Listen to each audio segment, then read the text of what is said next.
Good morning, David. Thanks for having me. Yes, look, thanks for being with us. So, how can we get through these shindigs with utter professionalism? Well, look, firstly, I think that employers and employees are all entitled and deserving after a big 2025 to wind down and celebrate a big year and get ready for the Christmas season and the new year. But I think my message would be don't do anything at a party that you wouldn't do in the office. I think that's key. Yeah, well, it makes perfect sense. That I'm tipping that's the first step, ensuring that you don't overstep any lines.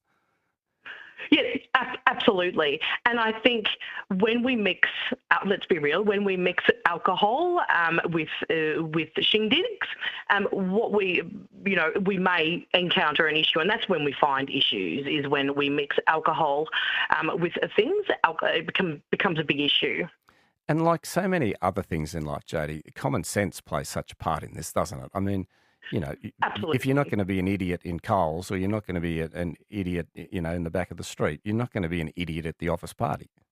You'd think and you'd hope. So I think definitely. And we need to act professionally. And I think we need to remember that there is a code of conduct that employers should it's a timely reminder to them to circulate and remind their staff of that code of conduct, and to ensure that there's a safe environment at the Christmas party, which doesn't stop just because you're not in the office anymore.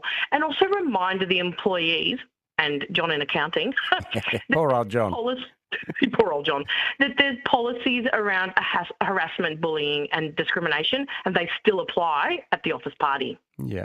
Okay, there's obviously some do's and don'ts. Now, what would you tell us? Yes. Is it best not to talk shop and try and keep discussions light? Look, I'm open to either. I mean, if your common ground is work, there's no harm in talking work, right? Winding down what was good in the year, what are you looking forward to next year, what could we do better? But why not, put the shop talk at the door and talk about other things in life. Get to know people on a different level. And also, I suggest venturing outside of your immediate team. We stick to the people we immediately work with, but there is other people in the office that you might want to use the opportunity to get to know them and form alliances with them. Yeah, that's an interesting point. And I must admit, over many, many years going to Christmas functions, I've probably been guilty of not doing that. But quite often you just sort of stick to your crew and you have your fun. And it's a great way to expand the workplace, isn't it? Absolutely. And because we're all there working towards one thing, and that's the business success and personal success. So why not try and meet someone else in a different team, meet John in accounts who might actually process your check quicker. Well, there's that too. But having said that, I'm hearing some bad things about John from accounts, so I don't know whether I might be giving him a wide berth. But anyway, that's another thing. Yeah, well, maybe John from accounts needs someone, his manager, to have a chat to him and say, look, John, we need to behave at the Christmas party and maybe we're going to cut you off the bar. Exactly. Well, there's that too. Well, now, here's another thing, dress code.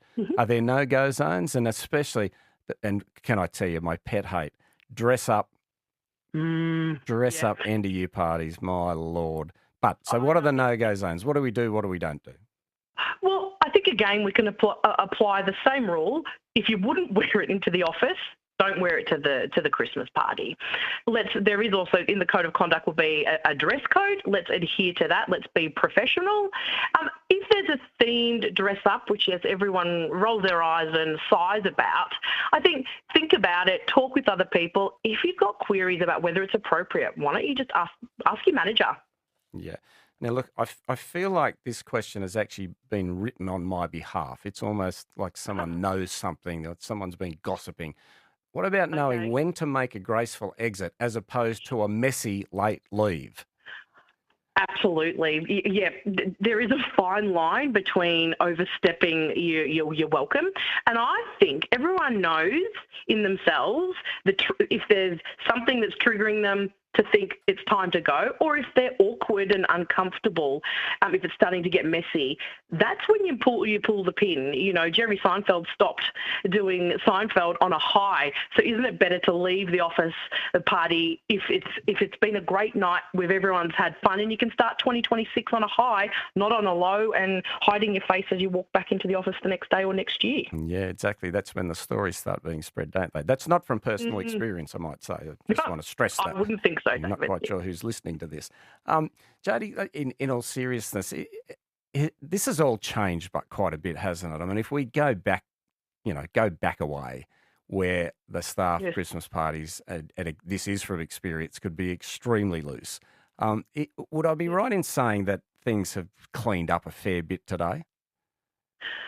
I'm not sure. I think so because of my personal experience. Yes, you know, my team and I love to have lovely food and wine for our wine down at the end of the year, and we're a respectable, professional outfit, so it is different. I've been in the legal industry for nearly 30 years, so I've seen many different parties that, like you said, have been a bit loose.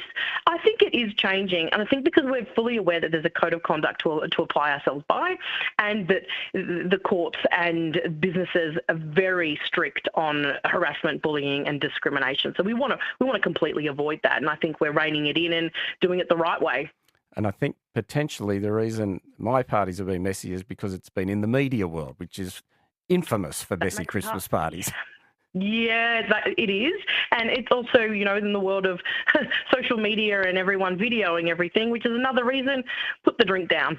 Yeah, very true. And finally, I think I know the answer to this, but I want you to tell me the expert advice. What about making sure you thank management? Is that vital or just an add-on for the savvy players? It's something, I just think it's a good add-on. It's a good way to finish off the night. Also, teams are so big these days, and businesses are so big these days, that it doesn't go astray by just going up to the manager and say, thank you. That's it.